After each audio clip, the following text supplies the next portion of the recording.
श्री सद्गुरु देवाय नमः। भाइयों बहनों,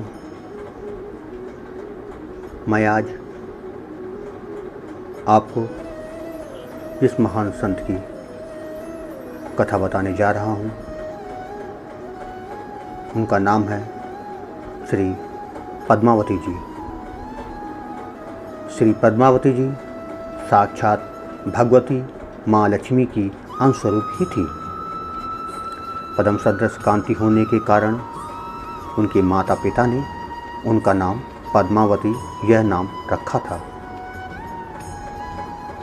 पद्मावती जी का जन्म त्रिपुरा नामक नगर में एक ब्राह्मण दंपति के घर हुआ था।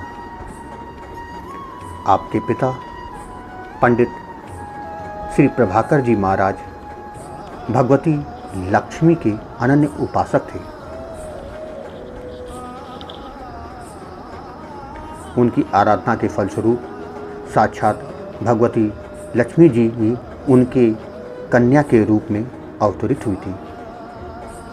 पद्मावती की बाल लीलाएं अत्यंत दिव्य थीं।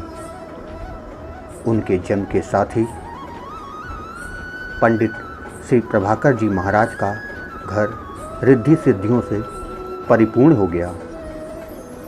बालिका पद्मावती जब 5 वर्ष की हुई तो उन्होंने अपने पिता से काशी ले चलने का आग्रह किया।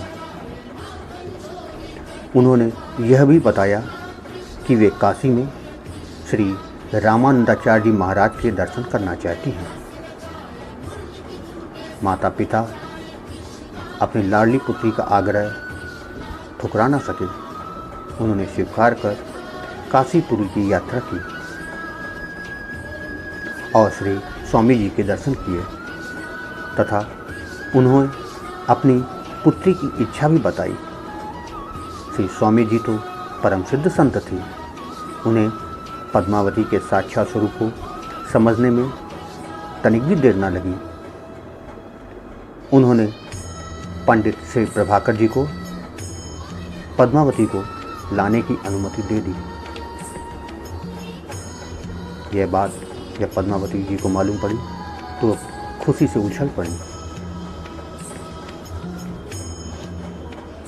उन्होंने श्री स्वामी जी के दर्शन कर उनके चरणों में प्रणाम किया। उस समय उनके श्री अंग पुलकायमान हो रहे थे। उनको अपनी आँखों पर विश्वास नहीं हो रहा था कि वो स्वामी जी के समीप हैं। उन्होंने आचार्य श्री से दीक्षा देने का भी प्रार्थना की। पद्मावती की विनती मानकर आचार्य श्री ने उन्हें मंत्र दीक्षा दी और उपासना रहस्य का बोध कराया। पद्मावती के कहने पर उनके माता पिता ने भी श्री स्वामी जी से दीक्षा ले ली। इस प्रकार पद्मावती अपने माता पिता के साथ काशी में ही रहकर भगवत आराधना करने लगी। पद्मावती जी जब 8 वर्ष की हुई तो उन्होंने अन्न जल का परित्याग कर दिया और वे महान तपस्या में लीन हो गई।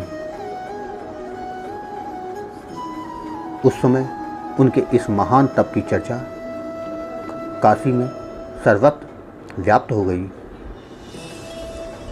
एक दिन श्री पद्मावती जी गुरुदेव श्री स्वामी रामानंदाचार्य जी के दर्शन करने आईं।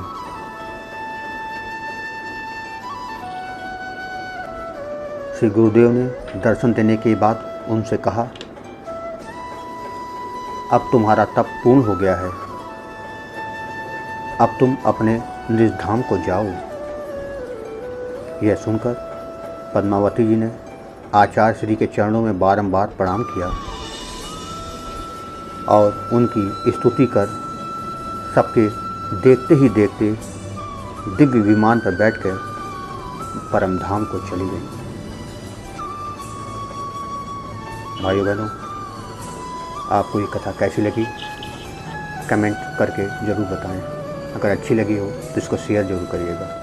और जो लोग गोकुल भवन अयोध्या यूट्यूब चैनल में पहली बार आए हैं, उनसे निवेदन है कि इस चैनल को सब्सक्राइब कर दें और बेल आइकन अवश्य दबा दें, जिससे नए वीडियो के नोटिफिकेशन उनको समय समय पर मिलते रहे। धन्यवाद।